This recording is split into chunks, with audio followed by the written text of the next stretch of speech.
par les autres élèves et elle, c'est son cas aussi, elle se sent davantage isolée que la plupart des élèves. Et la fameuse sous-dimension harcèlement, donc est-ce que les élèves ont déjà été victimes de violences scolaires et là aussi, elle a un score élevé. Elle se sent en particulier, alors dans ses réponses, elle n'a pas été raquettée par exemple, mais elle se sent régulièrement harcelée par les autres élèves. Donc, on voit ce qui peut impacter à nouveau la relation avec les autres. Et enfin, donc, le dernier facteur, c'est en lien avec l'orientation. Donc, ce qu'on appelle les compétences à s'orienter, c'est les ressources dont disposent les élèves pour faire face aux transitions scolaires et professionnelles. Plus le score est élevé, plus les élèves pensent ne pas avoir les compétences nécessaires pour faire face aux transitions. Elle obtient un score faible, hein, donc elle pense avoir les compétences pour faire face aux transitions. Et si on regarde dans le détail au niveau des sous-dimensions, on a ce qu'on appelle la préoccupation. Est-ce qu'elle se sent concernée ou pas par son avenir? Donc là, c'est le cas, elle se sent préoccupée par son avenir. Le contrôle, est-ce qu'elle se sent capable d'assumer son choix, ses choix, de les argumenter, de faire ce qu'il faut pour parvenir à ses fins? Là aussi, elle se sent capable d'assumer ses choix. Et on avait vu par ailleurs qu'elle se sentait soutenue par sa famille dans ses choix d'orientation. La curiosité, est-ce qu'elle se montre ouverte, curieuse face aux opportunités, aux propositions? Là, le score est élevé, donc ses réponses montrent qu'elle a moins d'ouverture justement et de curiosité face aux opportunités que les autres élèves. Et la confiance, est-ce qu'elles se sont capables de faire face aux obstacles, de trouver des solutions, toujours par rapport à l'orientation? Et là, elle obtient un score moyen par rapport aux autres élèves. Donc, voilà, qui n'est pas, excusez-moi, il y a du monde en salle d'attente. Et oui, enfin, et les décisions d'orientation, là, c'est est-ce que les élèves ont des difficultés pour faire des choix scolaires et professionnels, prendre des décisions? Là, elle a un score faible. À nouveau, ça montre qu'elle se sent capable de faire des choix et de prendre des décisions. Pour les lycéens, vous avez une qui est rajoutée par rapport au fait de penser que l'orientation a été subie ou choisie, que la filière dans laquelle ils se trouvent ne les intéresse pas et qu'ils souhaitent en changer. Bon, ici, c'est une collégienne, donc on n'a pas cette sous-dimension qui apparaît. Et donc, si on résume pour cette jeune fille, donc on voit qu'elle se sent, au niveau des ressources, hein, qu'elle se sent soutenue par sa famille, au niveau en particulier de ses choix d'orientation, qu'elle attribue sa réussite à son travail, qu'elle adhère aux normes scolaires, qu'elle possède les ressources pour faire face aux transitions au niveau orientation.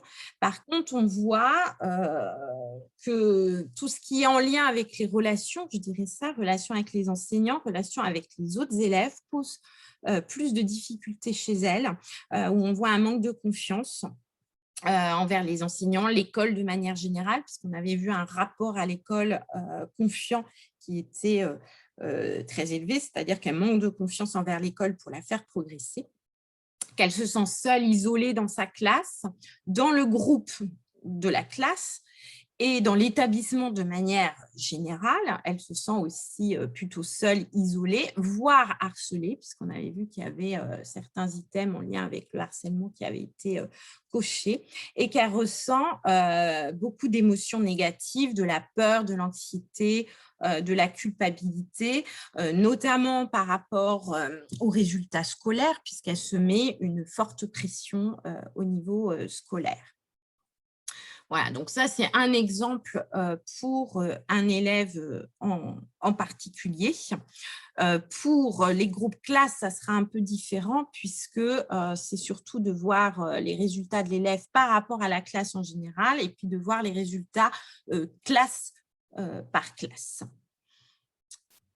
Alors, peut-être déjà là, vos retours sur cette analyse, enfin, cette description des scores, ce que ça vous évoque. Alors, à part la difficulté sur l'échelle de très élevé, ce qui veut dire faible, est-ce qu'il y a d'autres questions ou remarques?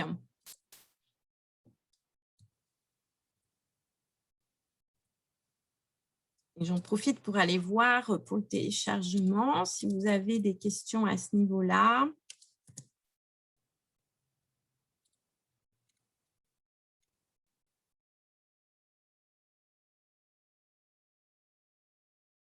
Alors moi, je peux télécharger le rapport, donc je ne sais pas pourquoi ça bloque de votre côté. Donc, est-ce que vous avez pu essayer via un autre navigateur? Et si oui, de me préciser lesquels pour que je puisse faire remonter aux informaticiens. Alors, on va y venir après. Une fois les besoins repérés, comment faire, quel levier soulever? Tout à fait. Alors, Sandra, les scores sont individuels ou par rapport aux autres? Là, ce sont des scores individuels, mais qui sont comparés aux autres. C'est pour ça que vous avez un score de 1 à 5, en fait. C'est bien ces résultats, mais qui ont été comparés aux autres élèves qui ont passé le questionnaire. Donc, c'est en comparaison entre guillemets. C'est-à-dire que la note de 1 à 5, c'est en fait une note qui la situe par rapport aux autres. C'est la définition de l'étalonnage. Voilà, entre guillemets, on prend en compte ces résultats, mais c'est bien comparé aux autres, puisque si tout le monde, par exemple, si tous les élèves disaient que le climat scolaire est dégradé, voilà, et si on compare la réponse individuelle par rapport aux réponses de tous les autres élèves, si tout le monde pense la même chose, voilà, ça n'a pas la même signification. Donc, c'est bien comparé aux autres élèves. Est-ce qu'il y a d'autres questions par rapport à ça? Alors, j'aimerais comprendre par contre pourquoi vous n'arrivez pas à télécharger le rapport, si c'est un problème de navigateur, si c'est autre chose.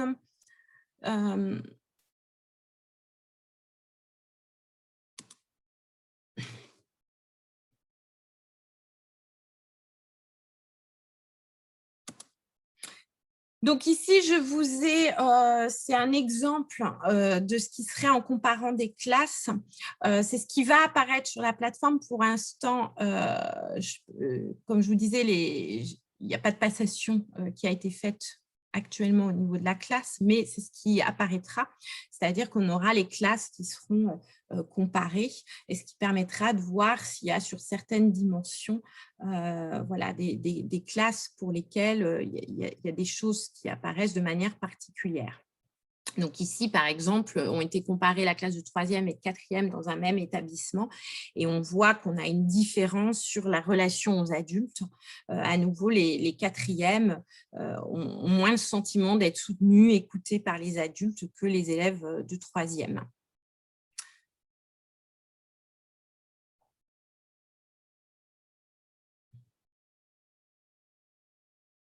Alors, il y a une main levée. Oui, je vous écoute. Au niveau individuel, je me dis que quand même, c'est pas évident de faire une synthèse. Alors, pardon. Parce qu'après, on va se prononcer. Alors, je suis désolée, ça coupe. On vous entend mal, en fait. La connexion. Sinon, je vais mettre dans le chat. Mais c'est pas évident de se dire on se prononce avec toutes ces lignes et d'être sûr, entre guillemets, de ne pas s'avancer sur des éléments. Beaucoup de lignes, quand même. Je suis désolée, je vous entends mal, mais de ce que j'ai compris, oui, c'est qu'il y a beaucoup de dimensions et de sous-dimensions, effectivement. Mais le rapport est là pour vous guider. Le rapport, il fait plusieurs pages et tout ce que j'ai repris précédemment, c'est-à-dire ces éléments-là, c'est ce qui apparaît dans le rapport. Donc ça, c'est vraiment fait pour vous guider justement dans la description. Je ne sais pas si ça répond à votre question. Mais quand vous allez avoir les résultats, c'est vraiment de vous centrer à la fois sur les notes très élevées, entre guillemets, élevées, qui vont être les points éventuels de difficulté. Bon, pour cet élève, par exemple, on s'aperçoit qu'il y a quand même cette relation avec les autres élèves qui semble difficile. Donc, c'est le premier point qu'on va aller, si ce n'est pas déjà connu dans l'établissement, évidemment, peut-être que ça l'est, hein, mais d'aller creuser cette question-là, puisqu'il y a le harcèlement qui ressort. Voilà, est-ce que comment cet élève vit ses relations avec les autres, comment elle est dans la classe, à comparer après, évidemment, aux observations que vous pouvez faire, vous, dans la classe. Pardon ? Pardon, excusez-moi, mais ce rapport, en fait, il est visible avec les résultats? Oui, c'est ça, c'est ce que vous n'arrivez pas à télécharger. Ah, d'accord, parce que, ok. C'est que vous avez les résultats, c'est juste les résultats qui apparaissent, mais après, vous avez le rapport.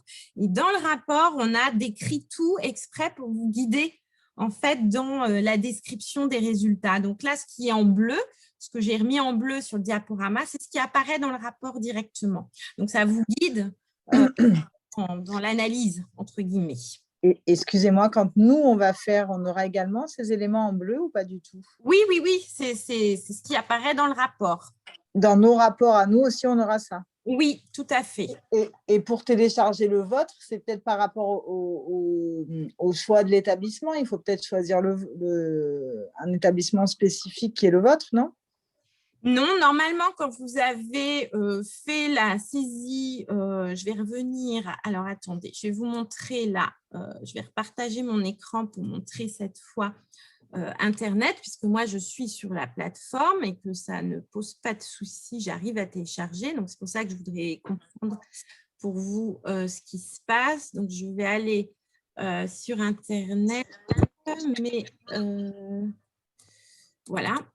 Donc, je pense que vous voyez mon écran. Juste que je pousse ça. Là, je suis sur la plateforme.